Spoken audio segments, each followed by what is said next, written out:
If I'm not by default the first choice, if I'm not by default, if it's not going to be me, like if I'm not just assuming that I'm going to be picked, that we are, no matter what, it's going to be me and you in the end. It also creates space to really grow a whole different kind of relationship. Welcome to Normalizing Non-Monogamy, the podcast where we interview incredible people from across the entire spectrum of non-monogamy to hear their fascinating stories. We strive to bring guests on the show who have a healthy approach to non-monogamy. However, it's important to remember that everyone does it a little bit differently, and the views and opinions expressed by our guests do not necessarily reflect our own. Additionally, we produce this show for entertainment purposes only. Please be aware that we aren't doctors or therapists. Consult a medical professional for anything regarding your health that you might learn about on the show. Enjoy! Welcome to episode 72. We're Emma and Finn. And our voices might be a little hoarse because we spent the last week yelling. Yeah, I was going to say we probably sound hoarse and tired because that's exactly what we are. We're tired horses. But we spent the last week... You know she's tired if she laughed at that joke. I know. True. I laugh at all your jokes. What are you talking about? So what's going on this week?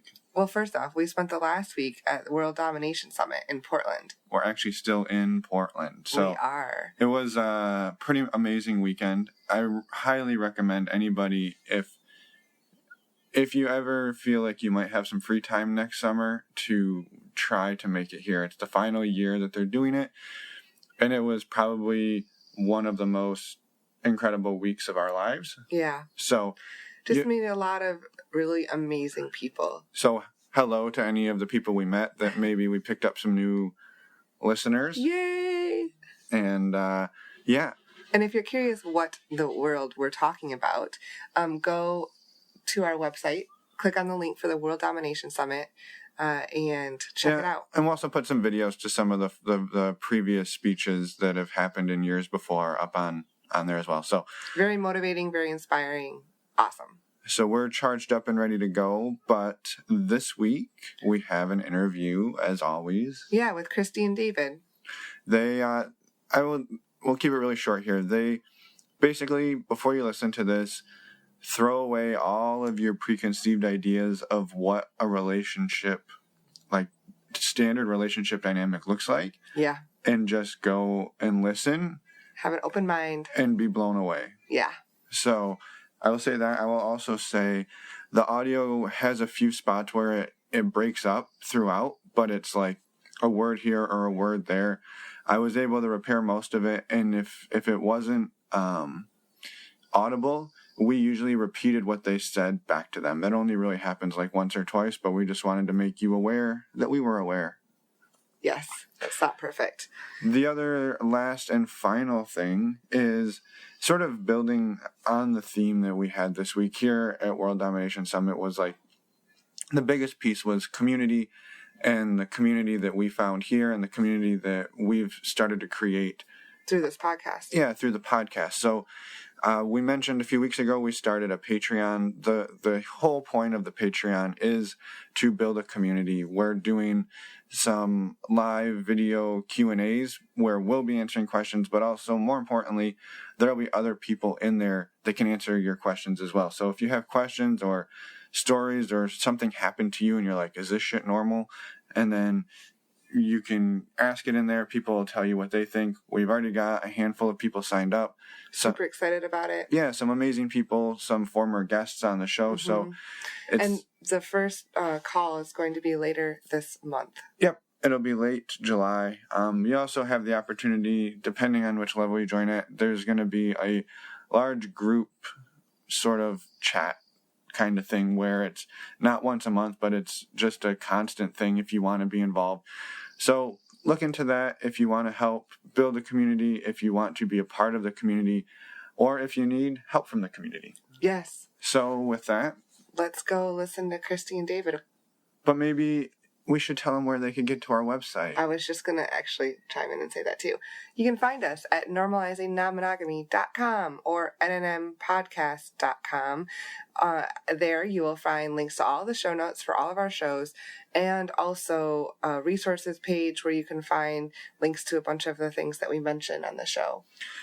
Yes, very true. And next week and you can find the contact us page. So reach out, email us, send us a voicemail. Yeah, because how else do you make a community better other than reaching out to the community? Yes. Next week we promise not to sound so much like NPR. Or horse and tired. We'll have our voices back. Tired horses. We won't be recording in an Airbnb room. Thank you. We will see everybody on the other side of the interview. And for anyone in the U.S., happy 4th of July weekend. Give it a go? Yeah. All right. Well, welcome, David and Christy and David. Yes, and Maggie. And Maggie the dog to the podcast. So you guys reached out to us a little while back. You were referred to us by a former podcast guest, Jason of Jason and Val, episode 46. Yeah, just plug the episode. Just plugging it. So yeah. Every chance. Yeah, absolutely. On your own show. So maybe, do you mind telling us and the listeners a little bit about who each of you are? Sure. Start. Okay.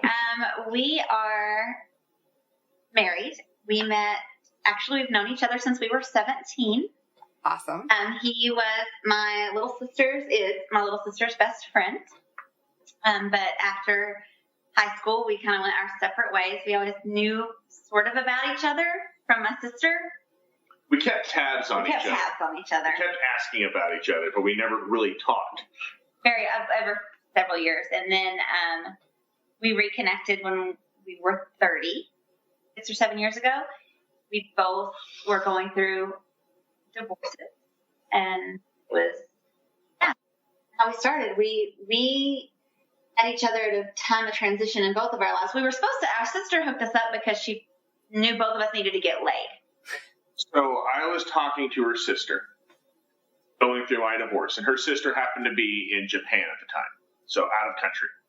So I'm messaging her through like Facebook Messenger or something like that. So you should talk to Christy. She's right down the road from you, and she's been there, and that way you have somebody close by to support you. And you should talk. I had seen Christy probably 3 times over the past 5 years. Mm-hmm. And 2 of those had been in the previous 6 or 7 months, just because we happened to be running into each other. And that's all she told me, was you should talk to Christy. Right. And at this point, you said you were both kind of going through divorces and... We were both going through bad divorces, but I didn't know she was going through a divorce.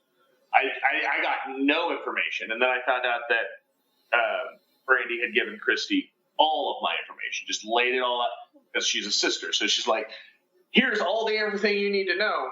And so I show up to talk, and... Yeah, so Christy knew everything about you, and you didn't know anything about her. No. So that's how it started, right? We were just gonna, have a hookup. Yeah. And then... The cat made an appearance. The cat made her appearance messing with my mind. And go our separate ways. And, but we just connected, and it's so cliche. I feel, this is the roll your eyes point, but I fell in love with him in a day. I fell in love with him in a day. And I knew okay, well, all those plans have just now changed, and we just went for it. But because we were both coming from the relationships we were, and, going through of relationships, we really from the beginning had let's not do what we've done that doesn't work. Right. Not do the things that we've clearly done it not successfully. So let's set ourselves up for being successful. And one of the things is, I have 100% fail rate at monogamy. 100%. I've been a serial monogamous since I was 16. Well, not monogamous. From 16 to 30, I was a serial monogamous, and I just failed at it. Eventually, something would happen at some point. I would with someone else. I would have an affair. I would have an emotional affair. Something would happen, and I would be unfaithful to that relationship. And I had the exact same story. So we were like, that very early on became a part of our conversation. So David, you had also sort of gone through the same progression of having many partners and then cheating on them or having an affair of some kind. And I was a very bad monogamist, and I was a very unethically non-monogamous. I had never had a relationship since I started having relationships that I did not cheat on, with like one exception. And that exception only existed because I didn't have the opportunity, if I'm being completely honest. Like, there wasn't a single relationship ever that I hadn't. And so when we said, okay, this is serious, how do we want to handle our relationship?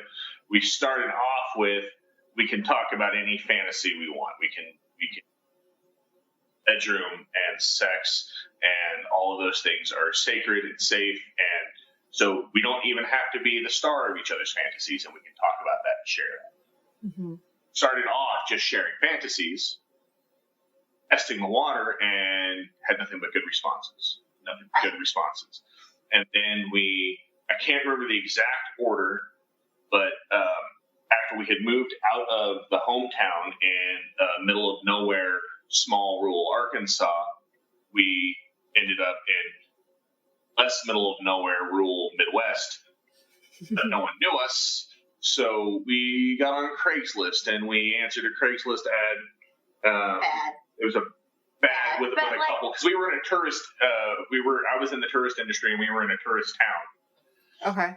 Some people coming through, and we answered a Craigslist ad for somebody from out of state who was coming through, and it was a bad thing. It was weird. It was. And then you were their tour guide the next day on the. Yeah.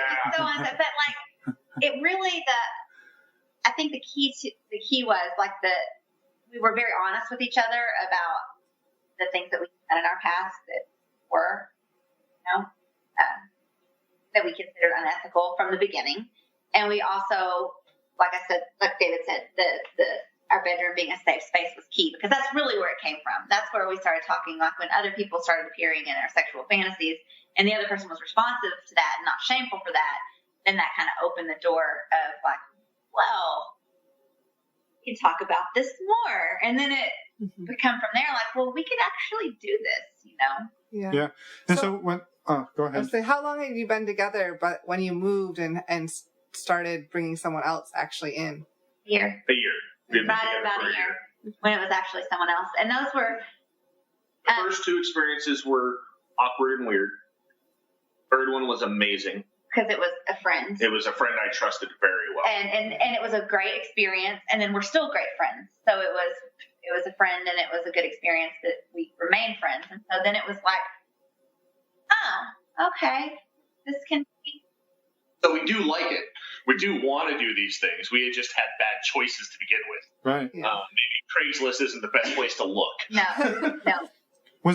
Was there any issues, like, so you both knew that each of you had struggled in the past of being faithful, and then to take that step of like, well, let's do it. Let's explore this now together. Was there any concern that like the lying and cheating would start to happen again, or was it sort of like, well, now that it's open, I don't have to do that? Well, that's kind of, we from the beginning had like radical honesty with each other. Like that was part of it. Let's do it. What we did wrong. We know what we've done wrong and how we've totally fucked things up. So let's do everything we can to not do it wrong. And one is that if you're my partner and he is, my best friend, then I'm going to treat you like that. And that means I'm going to be honest with you, even when the honest is hard. And if I'm hiding something or I feel the need to hide something, that's a sign. That's something that should be a big red flag that either we need to go back to the table and talk about something, or I'm stepping out of what we've negotiated is good for our relationship or ethical. So we had that as the core, and we kind of had that in all areas of our lives, not just sex. And there have been moments over the past 4 or 5 years that's happened, that one of us has started to do something we didn't immediately want to talk about, or we, if for whatever reason, felt the need to hold back, either subconsciously or consciously, and there's been issues there, and we've talked, but we were able to, because of the groundwork we laid out, because of the trust we were able to build over the preceding years, we were able to talk about those things. And there's been tears, and there have been hard times, and there's been bruised trust and things like that. But the foundation has allowed us to always come back. Mm-hmm. And nothing's been drastic. Nothing was drastic. Nothing was. I think the biggest thing on like my side was I started to chat with somebody I didn't think she would like, so I wasn't super excited to talk to her about it. And the reason she wouldn't like this person were some legitimate reasons. Well, I didn't want to talk about it because I didn't want her to give me the reasons to outweigh what my dick wanted. Right. and I mean, like, I think the few experiences we had as a couple before we moved to California are kind of their own little bubble, because they were in, it was an adventure we were taking together. So we would talk about it before, we would go and have the experience, and then, talk about it after. They were mostly a disaster, but they were something we did together. So it was a big adventure together. And even the disasters, like, we'd go home and fuck the entire next day. Right. Because we did the thing. We did the thing, and it was, that wasn't great, but we did the thing. Coming to California and truly opening our relationship was a whole other ball of, like, that was when we started doing things separately is where the big thing, that's where the big things happened, right? I had grown up in a very rural area, and even in the Midwest where we lived, you never were truly anonymous. You're not going to see someone, like you can just be an anonymous face. I never experienced that in my life until coming to California. Right. And at the same time, we had been talking about things like regrets that we had had. And one of mine was, I'd actually never dated. My first marriage was to my college not my college sweetheart, my high school sweetheart. So I had never actually dated. I felt like there was a whole experience that a lot of people have in their 20s that I didn't have. Mm-hmm. And he was like, well, you can do that, It was, so we came to California traveling for work, and we lived full-time in a fifth wheel. And we were sitting in a hot tub in, so the county we now live in has a larger population than the state we're from. And so true anonymity. And we're sitting in the hot tub, and we had just discovered the local kink community. We had just started doing like shibari and stuff like that. Mm-hmm. And that happened first. No, it didn't. Did it? Okay. No, it didn't. We had been talking about discovering the kink community. We just hadn't yet. It all happened right at the same time. We were sitting in a hot tub. It's okay. It's all about the same time, yes. Right? Like in general. It was like the end of November was when we like started doing open, and then beginning of January is when we started. You are better at dates than I am, so it's a side effect of dyslexia. Is I'm really bad on dates. It's all good.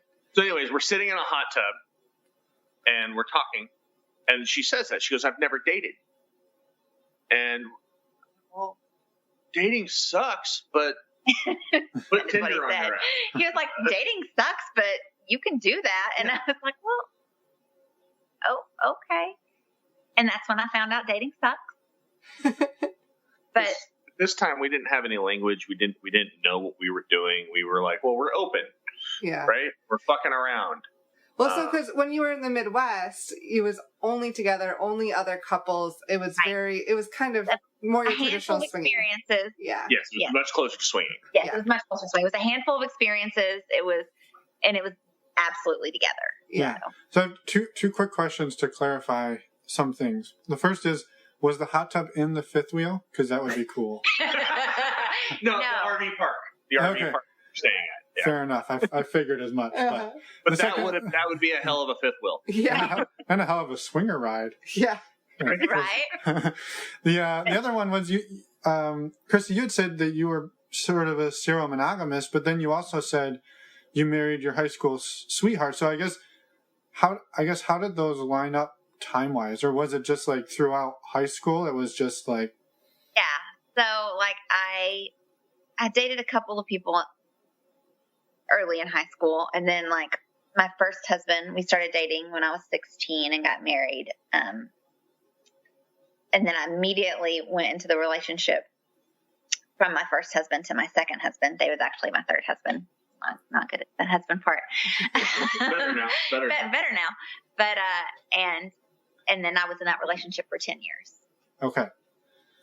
Okay, that makes sense. My first, like, my marriage with my high school sweetheart was incredibly brief, and I've lost touch with him for years, but he was a great guy. We just should have broken up. But I thought, in all of my 18-year-old wisdom, that getting married fixed things. Yeah. If we were married, problems would be better, right? Right? Marriage is going to make us closer. You don't know any better. It's going to fix it. We'll just get married. I'll say, thank Christ we didn't have a child to fix the marriage. But I got married to fix the relationship. That did not work. It was a short marriage. We were not together that long. Okay, makes sense now. So you got now to experience the dating, and turns out it wasn't what you'd hoped it would be? Well, it was exciting. It was fun. But, we had this typical path of, like, I think a lot of people, when they open, they have all the rules. You had all the rules, right? Like, rules about when and where and how and texting and calling and all the things. And the experience was incredibly painful. I got stood up 3 times in a week. She got stood up. And I got stood up 3 times in a week, and it was just, but I also, wasn't always stood up and was having, like, fun, adventurous, pretty much anonymous sex. And he was wonderful because that's one of he always jokes with guys. He's like, you think, when you open this up that, you're going to be drowning and you think that this is going to go both ways, but it's not. You just need to prepare yourself that, like, she will have a wave.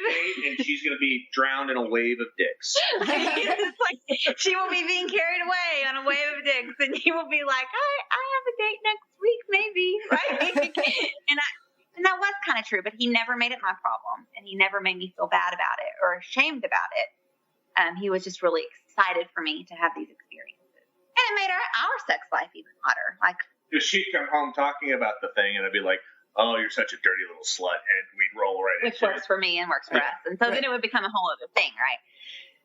So that happened, but very quickly, the rules started going away. Because the rules went away, like, almost immediately. Not all of them, but so many of them. And what was funny is, like, rules I'd make. So, like, I had a rule that a guy couldn't put his hand on her throat.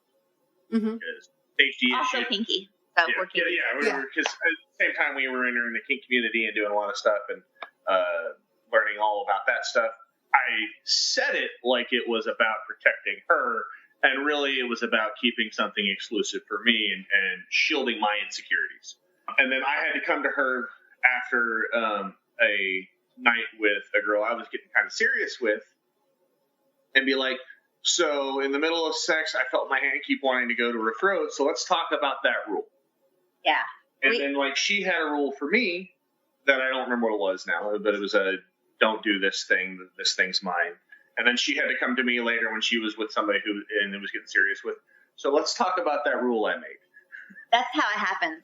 There were two things that happened with rules. One was that we wanted to break the rules we made. Like, I would make the rule that's mine, or you can't do that, or I feel threatened by that. And then one of us would be like, so, that rule that was really important to me, can we talk about that? Because that kept happening rather quickly. And also, we started to realize these are actual people that you're having these encounters with. They're not just objects that you're having sexual experiences with. These are people, and they have their own feelings and thoughts, too.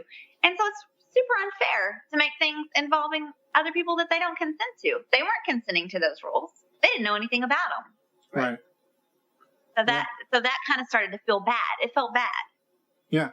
Well, and so you kind of transitioned from, like, swinging together in the Midwest to now exploring sort of individually, but you were out on the West Coast. But it sounds like it was still very much a sexual sexually driven thing. It wasn't necessarily looking for long-term partners, or I guess it was initially all about sex. I was very open and straightforward about that I'm just looking to fuck. I'm looking to fool around. We had said, we had also joined the kink community right about the same time, a couple months after, and we had made an amazing friend. We had just recently met, her name's Sharon, and they're now partners. Yeah, she's my girlfriend. But at the early stages, they were just friends and kind of mentors in the kink community. They had been around for a long time. And we were talking about our experiences, and she goes, well, what do you know about polyamory? And I had never heard the word before. I'm like, what's that? She goes, well, that means that you can have deep, meaningful, romantic relationships with more than one person. I said, oh, that's not fucking me. Like, that's not me. I can't do that. I mean, I would be all right if she did, but I'm just looking to get laid, and I'm not going to love anybody else the way I love her. She's my best friend, and a bunch of not going to happen, never going to happen. And a month and a half later, I find myself with somebody going, oh, shit. Yeah. I might have stuck my foot in my mouth. Yeah. So...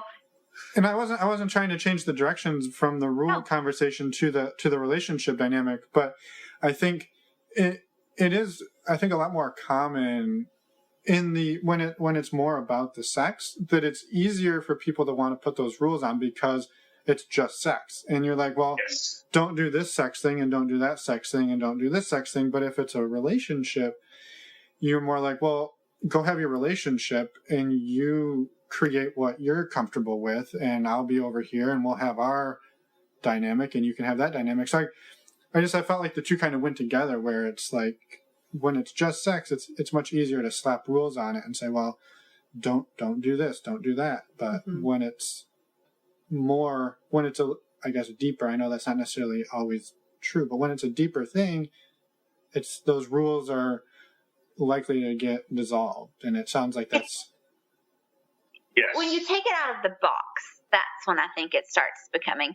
So if it's just, you are just having sex with this person on Tuesday night every other week, right, from 8 to 11, that's a pretty firm box that you've built there. And maybe you don't have hardly any contact with them between those two times, like some sexy texting or whatever, but they live in this box. But when you take the box away, and now that this is someone that I'm dating, and then I'm building something besides just the sex every 2 weeks, really hard to take all those things that were easy to have in the box. Like you were saying, it's easy to have those rules, because now it feels prohibitive, and that's part of it feels not good. They didn't consent to have all these rules placed on an actual relationship that you're building.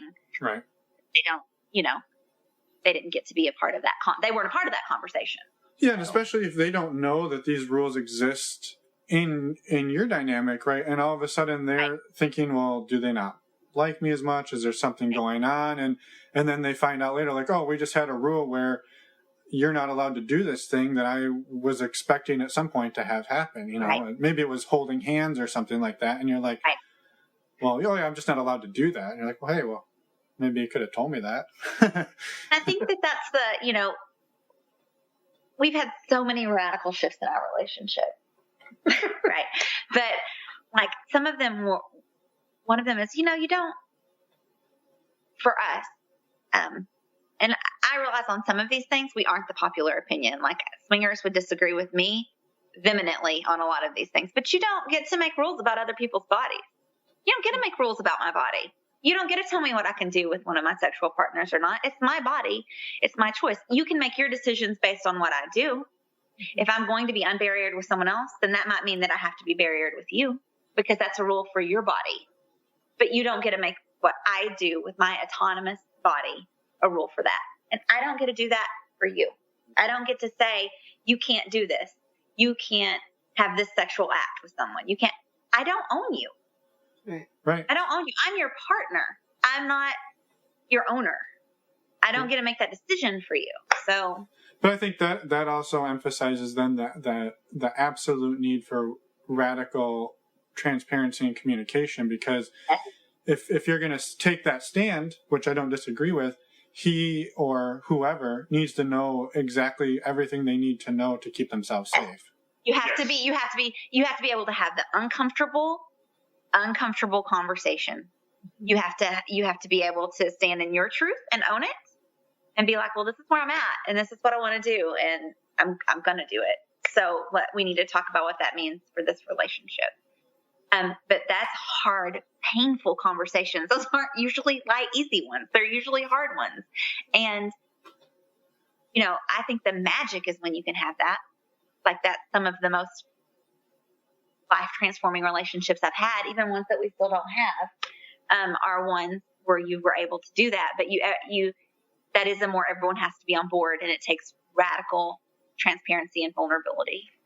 It's taken us years to get here.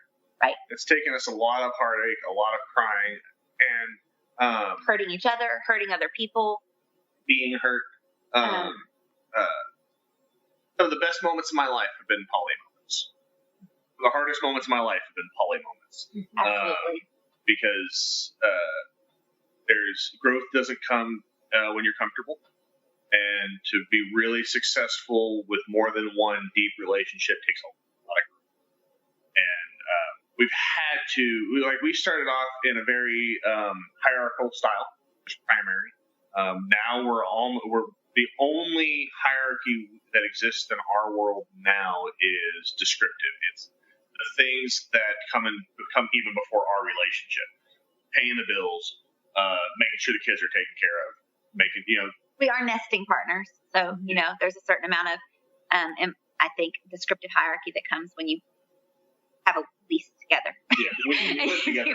And you have bills that you're both equally accountable for. That takes a certain amount of but when precedence it comes over to things. The actual relationships, we work really hard to not have hierarchy to each relationship.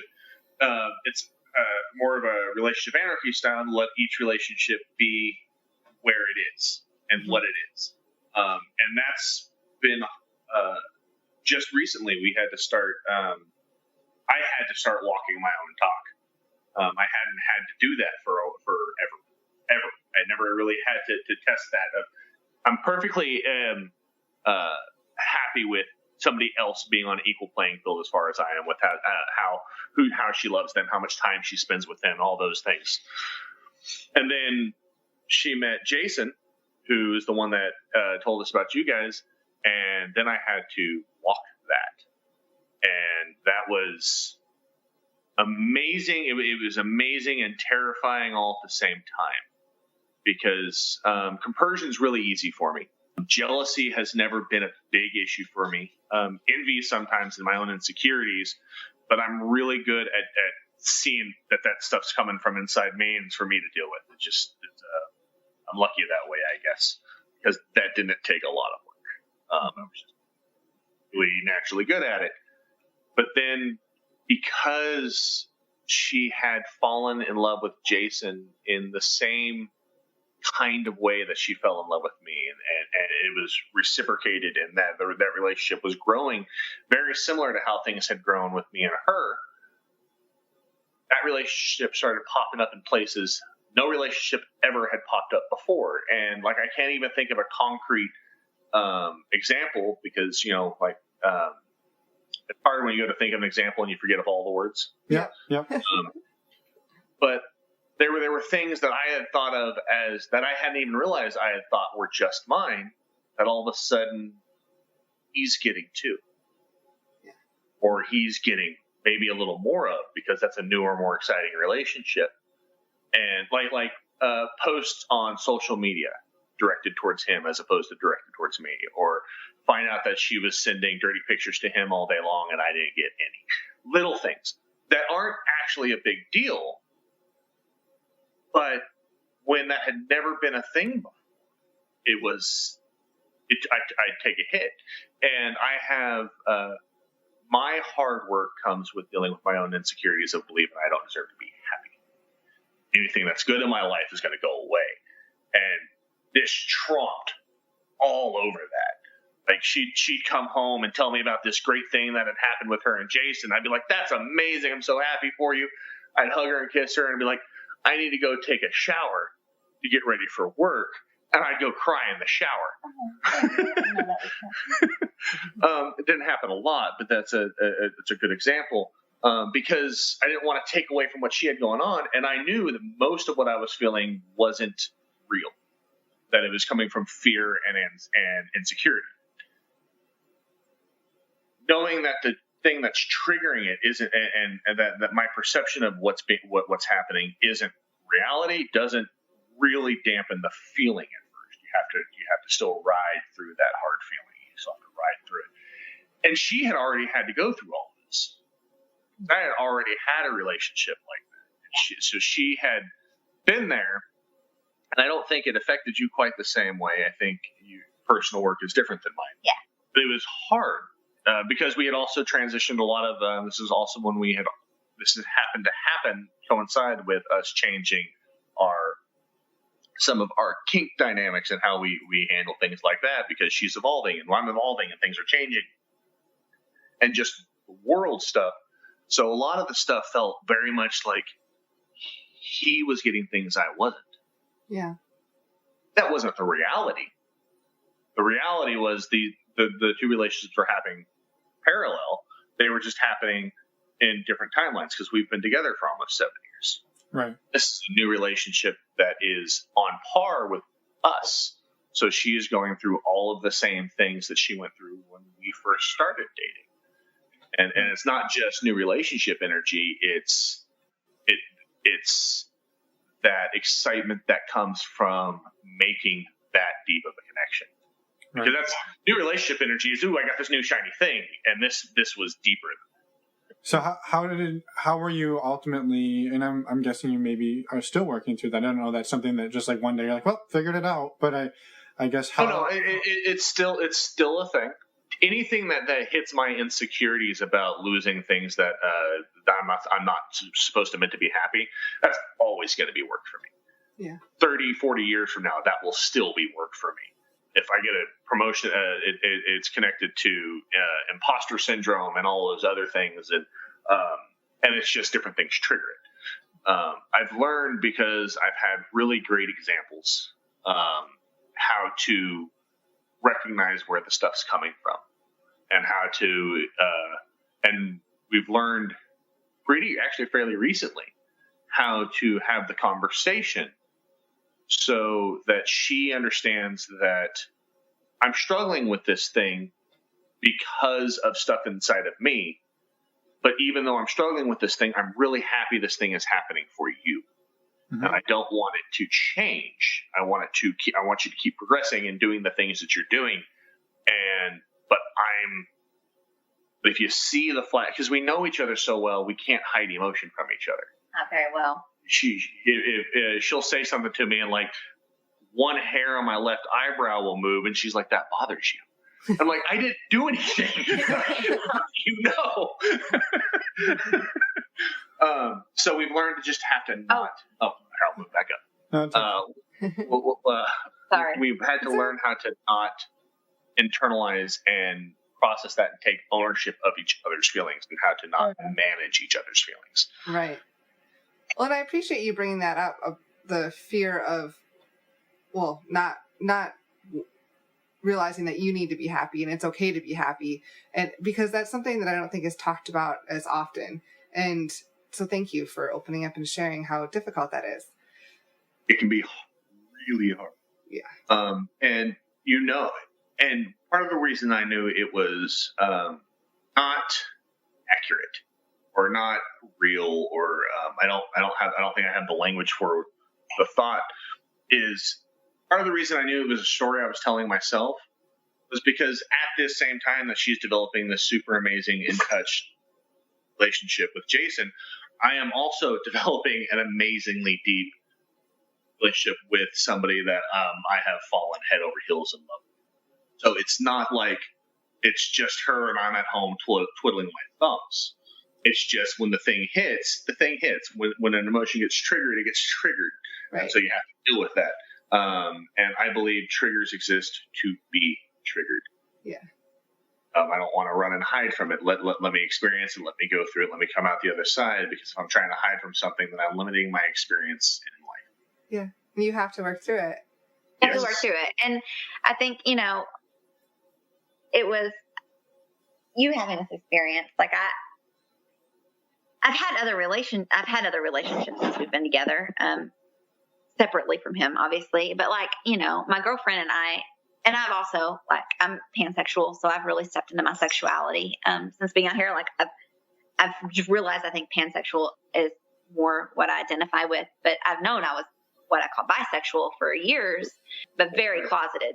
My whole life, since I've liked women since I've liked men. I've had crushes on women since I've had crushes on men. I've had sexual fantasies about both, since I started having sexual fantasies.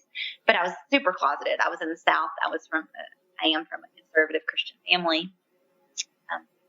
Really liked boys, so that was an easy option. One comes with lots of trouble, one doesn't.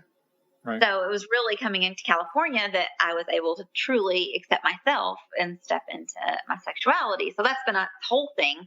But with my girlfriend, who's an amazing human, we were friends. We were friends first that just kind of evolved into this love. And so I think, it was a slow burn. And he's super close friends with her too. She's one of my best friends. So that feels differently, I think, than a new person that has these new intense feelings. So, I had a relationship that actually transitioned back to a friendship in January that had started in May of last year. A great guy. Timing and stuff just didn't work out for us and where we were in life, but still a great friend. And I loved him, but he was also a friend that we'd been friends with for years that just became another. But my thing was, I think that I had seen him meet someone, have this amazing connection with someone, and I had watched him fall in love. So I'd had that experience. I had seen the big feelings from early on, intensity, and watched him go through all that. So I think that you just really seen that happen. Yeah. So that's been. You're much more of a slow burn than I am. Yeah. So I think that for him to see me being in a place I've seen him, that I didn't realize that you were struggling that much. No. He's very good at. We talk about the things, but we try not to manage each other or each other's feelings, because two key things, a few key things that I've learned that has kept me sane through some of this. One is, it's not about you. It's not about you. Even when it's about you, it's not really about you. If I'm having trouble because he's seeing someone and I'm struggling watching him have any kind of casual physical intimacy with her, it doesn't happen. But when I did, no, that's not really about her. That's about my insecurities. That even though she's the catalyst of me having these feelings, those feelings really aren't about her. Right. I'm feeling insecure and I'm feeling threatened. So it's not about her. And just taking that and flipping that to myself and being able to say sometimes, it's not about me. This isn't about me.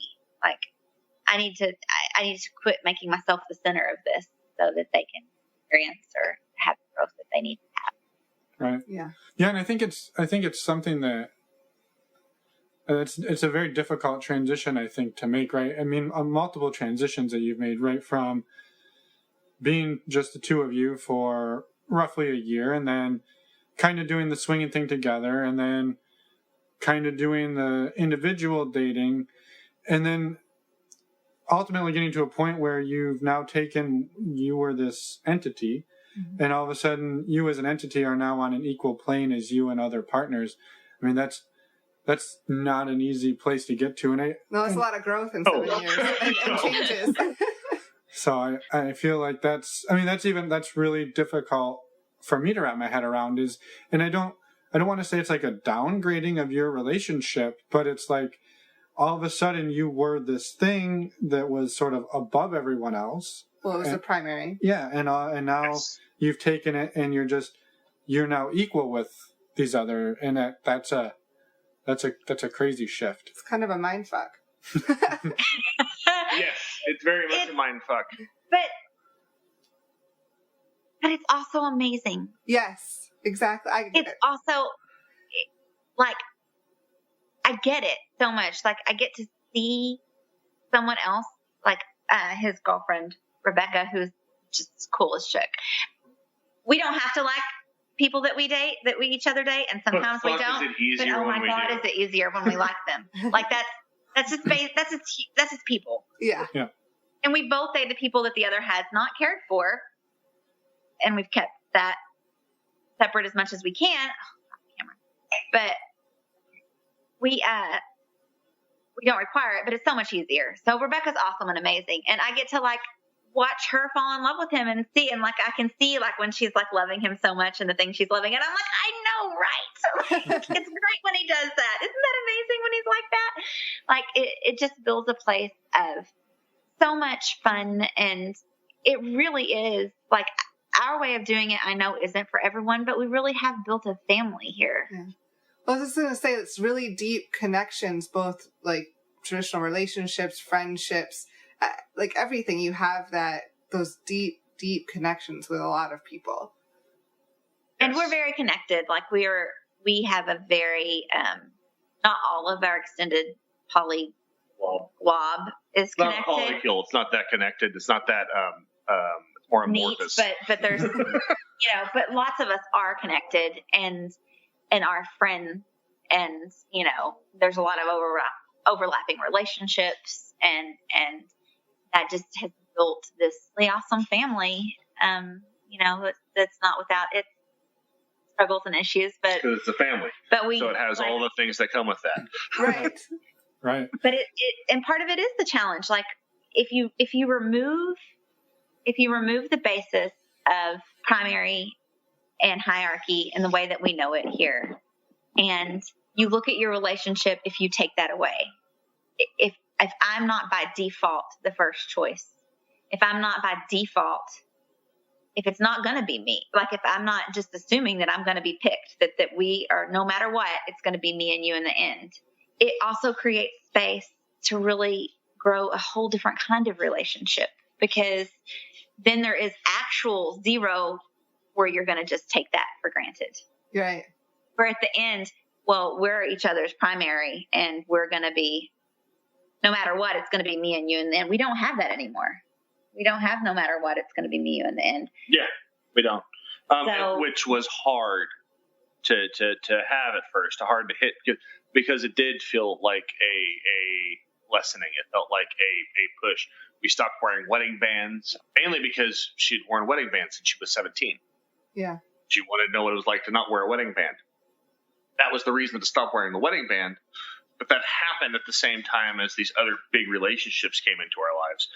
Well, I just want to say removing that hierarchy, listening to you both talk about it, it's very, very beautiful. And I think it's a wonderful relationship to talk about and to model, because it works for you, and it may not work for everyone, but it might work for others too.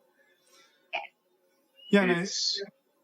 And I was going to say, and I think that, like you mentioned, you touched on right before we had to let the dog out. Not that anyone knew that, but that, that you came to this realization of what you were talking about in terms of, at the end of the day, it may not be you or it may not be me. And that you came to that realization, but not necessarily at the same time, right? Not that you both had a relationship that you felt that way. And so I could see that being extremely difficult for the person who was not feeling that way. And then the other person all of a sudden is like, yeah, I'm kind of there. And you're like, well, I'm not. So arriving there at two different times that's a very, I can imagine that's a very difficult place to arrive at together, and doing it asynchronously can't be easy either. You go first. It was incredibly hard. And I failed miserably at some things at the beginning, and I did make it your problem. I think that some of the growth that I've went through, because I've totally fucked up and fucked this up and not reacted well and had horrible reactions and made things his problem that were not his problem, that were mine. And I think it's learning what's mine and what's the work I need to do. And also that you can set an empathy with someone And you can really, that takes so much work of the kind you want to do, but to sit and hold their hand and hear the painful things and be like, I am with you. And God, that sucks. And I am so sorry you're feeling that way, and not take ownership of it. And on the giving side of that, letting him sit with me, when he was going through all of the relationships and I hadn't had that experience yet, and letting him, and knowing that he was sitting with me and saying, oh, that sucks. I'm so sorry you're hurting and you're feeling that way. I'm not hurting you on purpose, but A, not expecting him to change his behavior. B, him not changing his behavior, and his not taking ownership of my feelings, of it being, this is my work to do. This is the growth I have to do.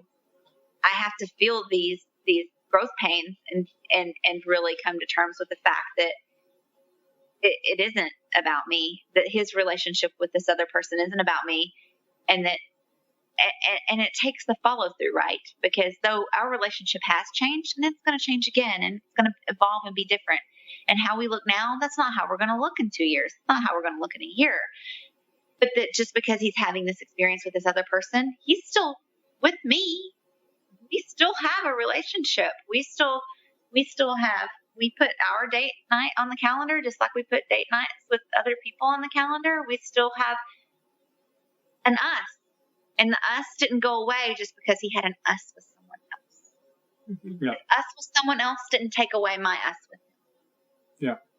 Well, and I think... I don't know if that makes sense. No, it does. And I think something I was going to ask earlier as well is, when you remove that insurance, that at the end of the day, we're together no matter what, I think it makes you work a little bit harder for what you have, right? Because yes, it's really, and I don't want to say easy, but when you get into these new relationships, there's new relationship energy, and there's all these other things happening. It's easy to be like, well, I can fill up my week with 4 nights of going to see other people, because at the end of the day, well, Christy's going to be there for me, or David's going to be there for me, and so I don't have to worry. They're there. Let me go and do this stuff, and then I'll come back. And you're neglecting that relationship, right? But you're saying, now they're the equal. Default relationship. I was going to say, we're not each other's default. Right. When you remove that you're not each other's default, that we have to treat this relationship like we treat the other relationships. We were already, I think, we had a heads up on this before we were non-monogamous, because we were predisposed in our let's do this different mindset. We've done it the way that doesn't work, clearly. Let's see what we can do to make it work. So we already really went to a lot of lengths to try to love each other in the way that felt loving to, I tried to love him in the way that felt loving to him. He tried to love me in the way that felt loving to me, to build an awesome relationship. So I think we had some pre-work done there, but we had to really go back to that and be like, I can't treat you like you're my default, because you're not my default. If I don't spend the time and energy and love and care on this relationship like I am on these others, then I will lose this relationship. It will fade. It will, in a way I don't want it to. Now, because when you're not new and you have some history established, there's some safety there and some security just from time and energy already put in, kind of pennies in the bank theory. We've put in a lot of pennies into each other. So I feel like, we do have some savings there, that if that's the times it has slipped a little bit, it's been easier to recover from. But I know it's not treating each other like our default. We still date.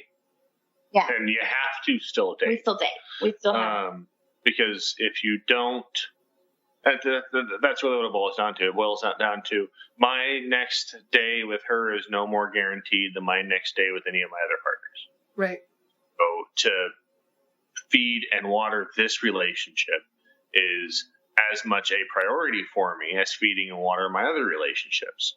And now, not all of my relationships are the same. Not all of my relationships have the same level of intensity. Not all of my same relationships land on the same priority. Because like I have play partners who we see each other maybe once a month, and we have kink play and sex, and that's pretty much it. We might talk once or twice a week throughout the month between, and that's mainly just to, hey, how's it going? How's the scheduling working? Mm-hmm. And then I have relationships like my relationship with Rebecca, which is super deep, and I see her 2 to 3 times a week. Mm-hmm. We're developing a dominant submissive relationship where there's a lot going on there. And so that relationship gets a lot more energy than just my play partners. Yeah. So prioritization happens. Sure. But the trick is that it's not prescriptive. It's not, Right. Christy doesn't automatically get all of my Mondays, or she doesn't get all of my priority for any one specific thing, or all my energy for one specific thing, or anything.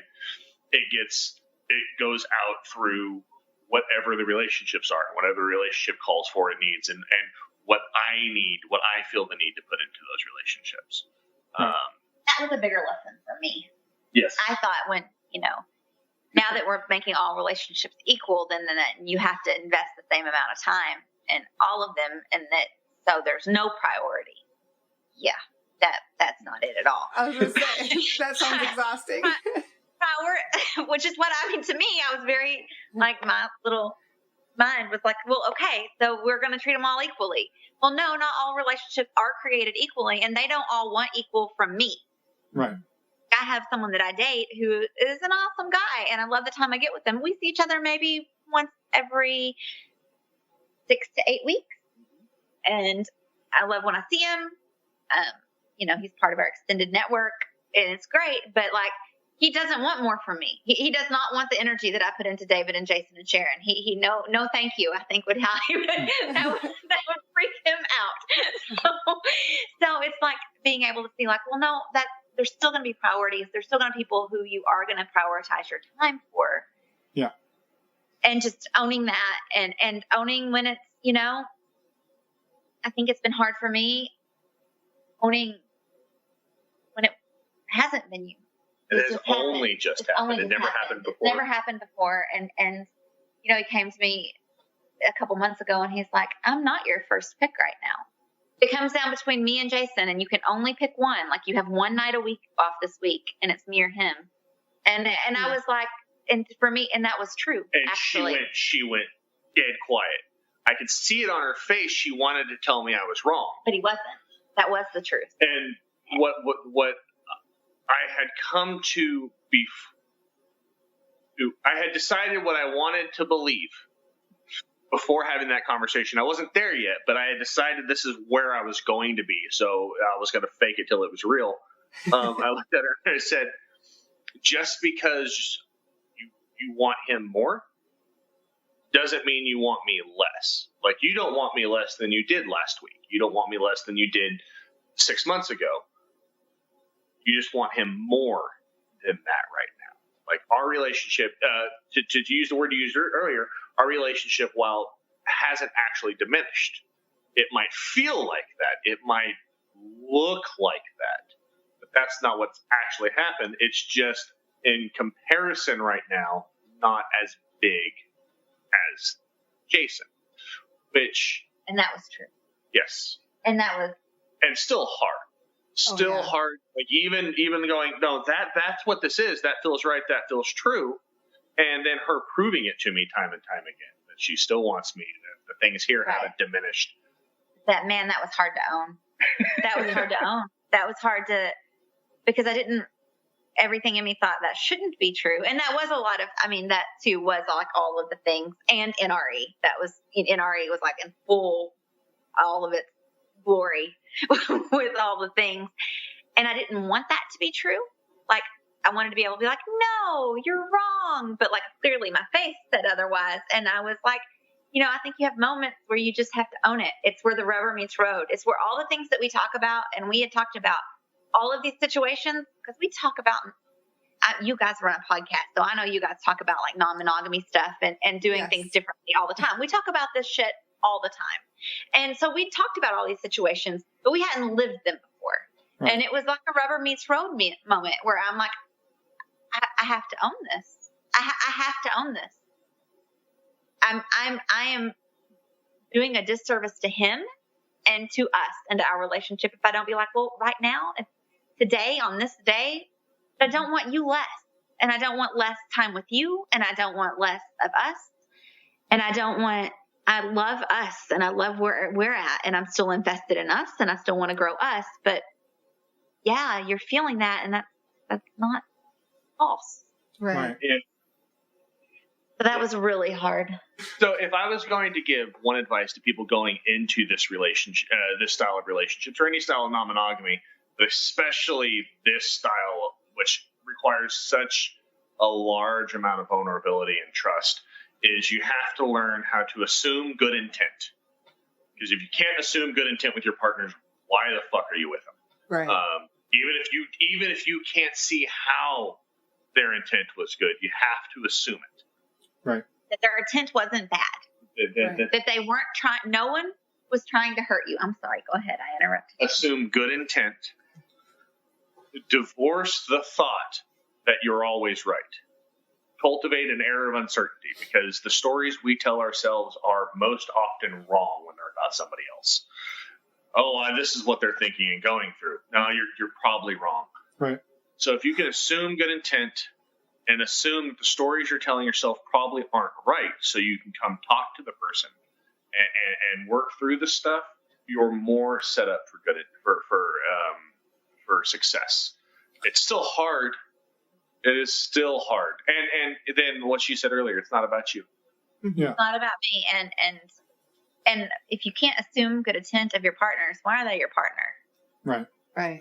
If I can't back up and be like, well, Sharon didn't mean to hurt me. Jason didn't mean to hurt me. David didn't. None of them would intentionally hurt me ever for any reason. If I can't back up and have that assumption of good intent, why am I with them? Like, why am I investing time and energy on someone that I can't have that? So to me, that always says more about me and the work I still need to do. If my first reflex is the assumption of something negative, then that's like a great big red flag of like, ooh, what insecurity is being trampled on there? What do I need? What rock do?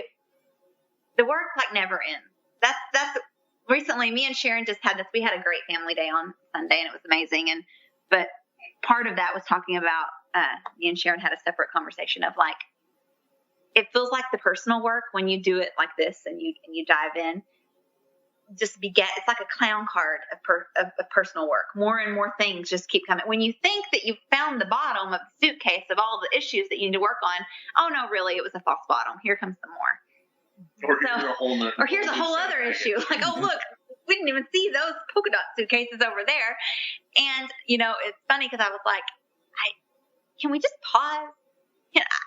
I'm so willing to do the work, but can we just all be okay just for like a week? Can everyone and their extended partners just be great for a week and pause the work? And the answer is no, actually. But we can enjoy that things are amazing and that we're still working and growing. Right. Yeah. So you got a question? No, I keep coming up with questions and then they answer them without me ever asking. We talk about these things a lot. Mm-hmm. I run a munch here in where we live, and Sharon runs a ethical non-monogamy discussion group. So, like, this is, I imagine our conversation flow happens very similar to y'all's because you run a podcast. It takes up a lot of your life. Yeah, it takes a lot of the headspace. This is like the brain games that we play, right? Right. Well, that was going to be my question was basically just about that exactly, which is like everything you've said today. If somebody was looking, like, honestly, like if this was somebody's first episode, they're like, I'm thinking about getting into non-monogamy, and they listen to this, I have a hunch that they would be like, nope. Right? So because but it's. Go ahead, sorry. No, because everything you've just described was an incredible amount of work mixed with, heavy feelings mixed with scary emotions. And then, so like at the end of the day, like, why do you do it? Like, why did you not just give up and say, hey, look, this is going to be way easier if it's just the two of us and Maggie and the cat, like Lola. and Lola. Maggie's the dog, by the way. Joy. I had the best day in my life on my birthday in December of this year. I had a bonfire and I invited all of my partners and had them invite their partners. Like it was partners and you know, because we haven't even mentioned there's other people in our lives. Like I have a couple that I've seen casually and they were invited and partners, my metamors were invited, and the extended polyglob was invited. The ocean was so, you know, I love the ocean. I grew up landlocked and it's like a magical thing for me. And I just wanted to have a bonfire and spend the day and just have all the people that I love there. And actually, Jason and I had only been dating like a month for the love stuff. It was early, but he came too and brought someone, and everyone showed up. And they were all there, and everyone, it was so happy. And it was so, I could just see all these different people interacting. Some of them didn't know each other. Some of them had never met. And I was what connected all these amazing people. There's amazing people in my life. There are amazing people in my life that I get to know and get to share life with.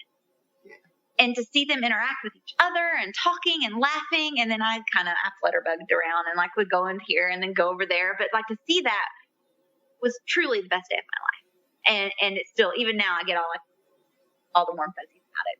Mm-hmm. And that's why it's the joy of it. Like my life is so much richer. I don't, it feels so limitless. It feels so limitless. I know that I have like not just a person who truly wants me to be the best me that I can be and live my fullest life and chase my dreams no matter what they look like and be my happiest, healthy self. I don't just have one person that's rooting for that for me. Mm-hmm. Want that for me and who are there for me and who celebrate me and who sit in heartache with me and who sit in the hard times with me, write me and lift me up. And I wouldn't trade that. It's worth all of the, because like I also tell people, like, you think it's going to be all the fucking, it's not going to be all the fucking, it's going to be on all the talking and processing. You're going to talk and you're going to talk and you're going to talk some more. And when you think that everyone's done talking, no, someone else will have not processed something. So now we're going to process it. So get ready. It's not all the fucking, it's all the talking. And it's true. Well, worth it. It's this life is so much more than I imagined it could be. It feels so much richer and fuller, and I get to love these people. I get to love these people and share their life, and I don't know of a greater adventure. Mm-hmm. That was very well said. That's a good answer. I should have went first. Good luck. Can you fix that in the editing? Can I go first? No problem. I don't want to follow that.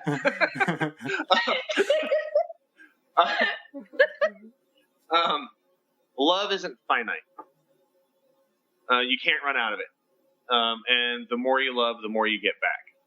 In any sort of healthy relationship. And if you're not in a relationship that happens with, move on or fix the relationship. It's a lot of hard work, but anything worth doing is. Now, this isn't for everybody. Lots and lots. Most people, I don't think, would feel happy or fulfilled in this style of a relationship. It's. I have lots of thoughts on why, but all of them are a little self-righteous and egotistical because I think I'm right, and not accurate. Just because something's right for me doesn't mean it's right for somebody else. It's just. That's the background I grew up with. So if I think I'm right, then I'm right. The work is worth it because the work increases. It gets added. So for every partner I have, there's added work. But the reward is exponential. The reward grows much bigger for me than the work does. And that's what makes it worth it for me. She said it in a much better, more eloquent way than I did. But only because she went first. Yes, exactly. Tell it. I get to love a lot of really amazing people, and I get to watch her love a lot of amazing people and be loved by a lot of amazing people. We also get more fulfillment and needs fulfilled because we're not qualified to fulfill each other's needs completely. She gets things with Jason she could never get with me. Or with Sharon, you don't have a vagina. I don't. That's the easy one. But you can give me a lot of things, but you can't give me a vagina. No. So. But we each get things from our other partners that we can't get from each other. We're not everything for each other, but we together build a world and a life with our people that we get everything. Mm-hmm. I tell people I love this lifestyle because I get to live a life of and. Very few things in my life are either or. Yeah. I get to do this thing and that thing. I get to love this person and that person. I get to do this with her, and I get to do this with her. That's become my motto, to the point that we have an artist friend who is painting me a giant ampersand. Oh, cool. That's really And cool. because one of my partners, I think it was a partner, it might not have been, asked me like, no, you can't get everything, but you don't get everything that you can't have everything. And I was like, what if you can? Why can't you? Right? Why can't we build a life where we get all of the things that we need? It takes a shit metric ton of work, but if you're willing to put in the work, you can have all you desire. Like you can truly build. It's a choose your own adventure. I think that this life, we get this, and I think it's a choose your own adventure. And if you're being honest, and you're being honest with people around you, and you're being ethical, and you're being vulnerable, and you're showing up, and you're willing to cry a lot, and sit in way uncomfortable conversations and situations a lot, and work on yourself a lot, you can. You can build whatever you want. Yeah, I think maybe that's a good spot. Yeah. You got a question? Yeah, I had one more question, but I feel like this is such a good spot to end it on. Well, you can ask a question, and maybe there's a part 2 someday. We say that a lot. Well, I say that a lot. I got accused. What of does our that. life look like in a year? Right. Yes. What's the question? So there are 2 questions, but it's kind of related. I know you mentioned children at one point, and I think some people that are in non-monogamous relationships or looking to potentially open their relationships, having kids sometimes makes that more difficult because you are parenting together as well. And I didn't know if that's something that, or how have you worked through that? And I also don't know how old your kids are, but I have a 14-year-old, a 13-year-old, and an 8-year-old from my previous marriage. Okay. Those are the kids we have. We don't have full custody, which makes things much easier. It just does. Because we get them through all their big school breaks. So summer, spring, and winter, we get the breaks. This past spring break, they didn't come out because they're hitting the ages where they don't always want to come out because they've got lives to do and stuff like that. They live about 800 miles away. Okay. This summer is going to be we only adjust our behavior to make it age appropriate. So like I don't make out with her on the couch in front of the kids. I'm not going to do that with anybody else. But if we've spent a whole summer with former partners who had kids the same age, and we'd all hang out and cuddle and snuggle on the couch watching Game of Thrones while the kids played, and equally touching each other. We've always had a very physically affectionate household, as does their mother. So that's not. And Physical really, affection doesn't ding their radar as anything. Really, if all the kids' needs are being met and they're being allowed to do the stuff they want to do, they don't give a shit what the adults are doing. Right. They're not paying attention. Yeah. This summer, we'll probably have a conversation with my daughter because she's old enough now that she might make some connections. And because of the divorce and because of custody, things like that, I want to be upfront with her. And here's what you see. And if you have questions, you can ask whatever you want and have a conversation about the difference between privacy and secrets, because there are no secrets. You can tell anybody you want about anything you see in this house, but privacy is if you think they need to, if you hesitate on telling somebody something because it's none of their business, then maybe it's none of their business. Sure. Right. Yeah. No, that's an important conversation to have. Right. And that's just on other things too. Like so many of these things, I think, branch off of other conversations that we've had because Exactly. Yeah. we want to set a baseline about, sexuality. We've had conversations with the kids about, Took them to Pride last year. and just because I'm not straight, so I want to have what I can do. If I can do anything that if any of the kids aren't straight, they'll have an easier time of being able to talk. Right. To not just me and him, but their other family, Yeah. Right. And I also wanted to ask, just kind of off that topic or similar to that question, you seem very open to people. Do most of your family and friends know about your relationship style? All of our friends do. All of our friends, some of our family. I'm coming out to family now. I'm in the process of coming out to family. It's really hard for me. I come from an evangelistic Christian family, so they will honestly think I'm going to hell for my lifestyle choices. That because I, love a woman, that I'm doing something actually wrong, that my soul is in danger, and that's been a stumbling point for me because Yeah, of course. I can't fix that for them. Like I can't make that. I can't change their fundamental religious belief.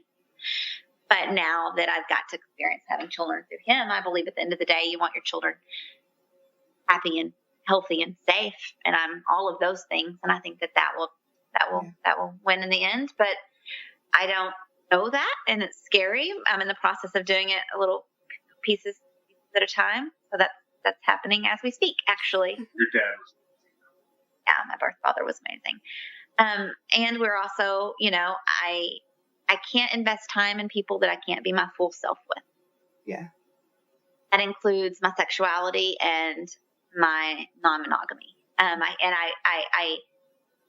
out to different extents at work because it's something like we don't talk about some of this stuff at work. So it's not a thing, Yeah. Yeah.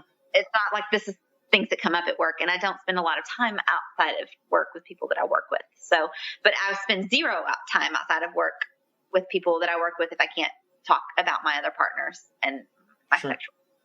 Zero, because I can't invest time in places I can't be my full authentic self.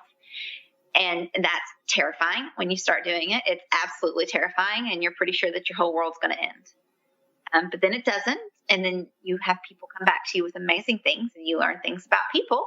Because when you step forward into those vulnerable spaces with them, you find out people you thought straight aren't. Mm-hmm.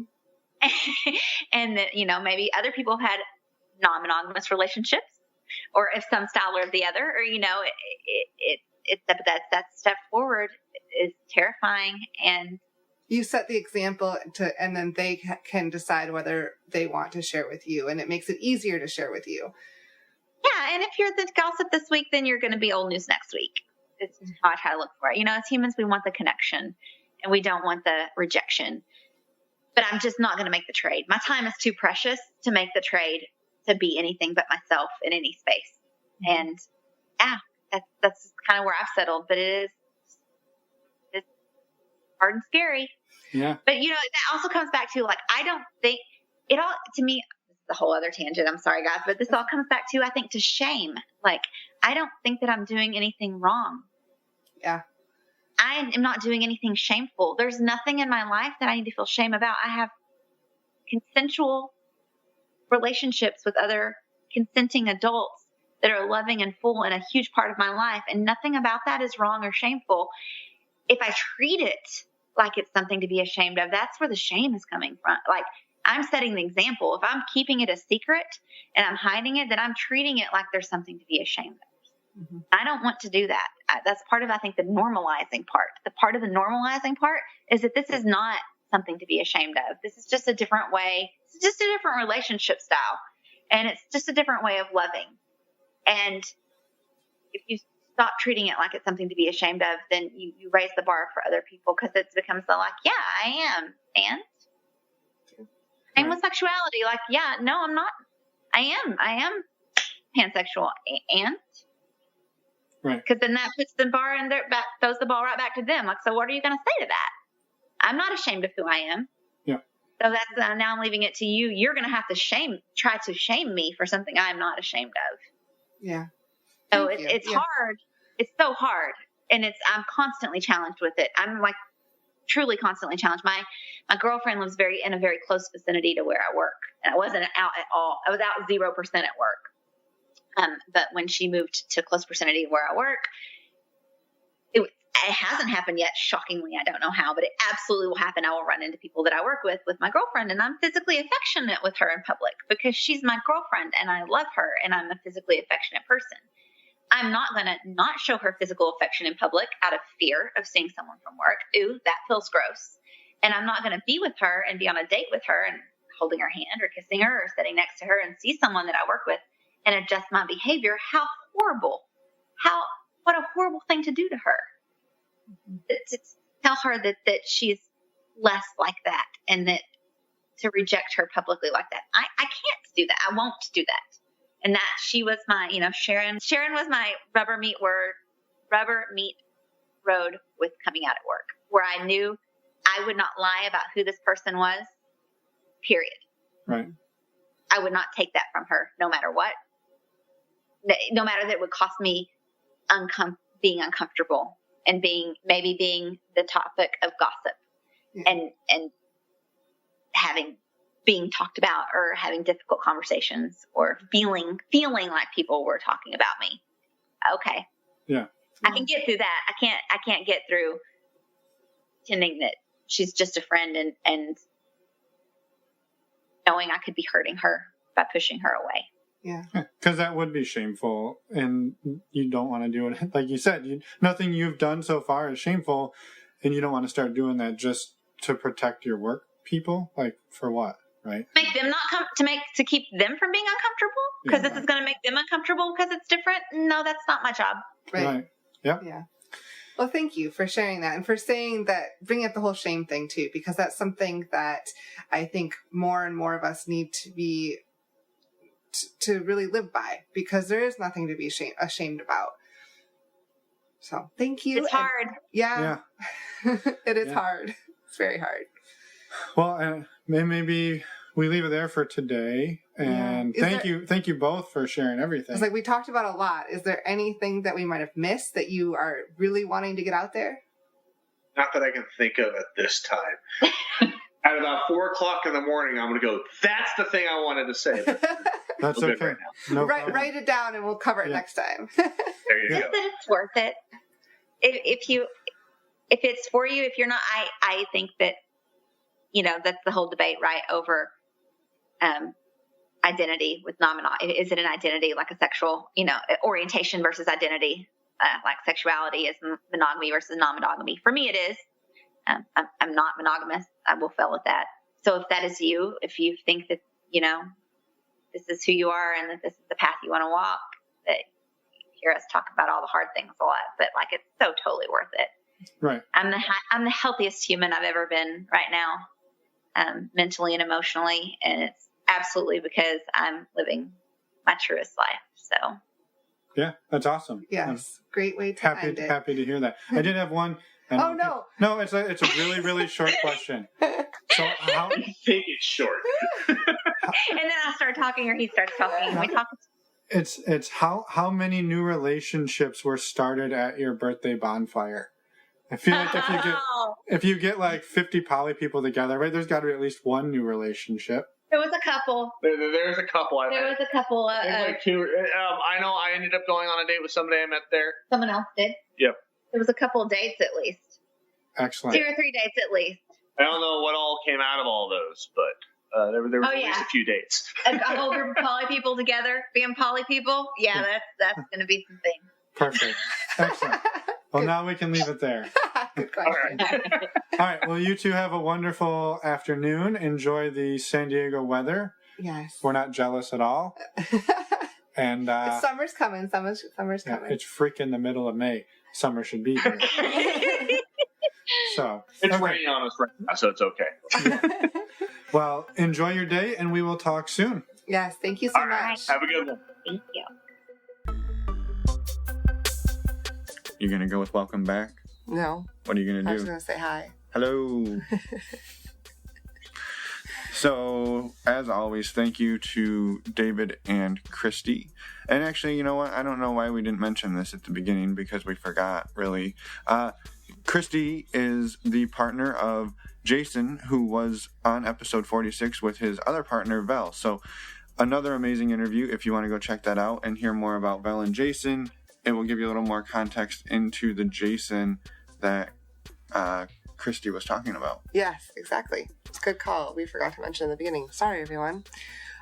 Next week, we have Whitney Miller. Whitney Miller was the 2012 Miss USA.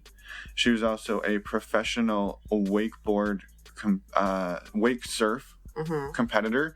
She does mixed martial arts. She's a fitness coach, fitness model, and relationship coach. So she comes on to talk about sort of how all of those things go together and how she has managed to navigate non-monogamy the last 5 or 6 years. Yep. We're super excited to have her on and hear some of the stuff she's working on. She's got some really cool projects coming down the line. So we'll talk about those next week. And with that, maybe I think that's it for this week. I'm going to go eat a popsicle. Oh, for your throat? Yeah. Smart. I think a milkshake sounds better. My Anyway, milkshake brings No, I know. I knew that. I knew you were going to do that. Oh. All right. Anyway, find us again, normalizingnonmonogamy.com. Thanks, everyone, for listening.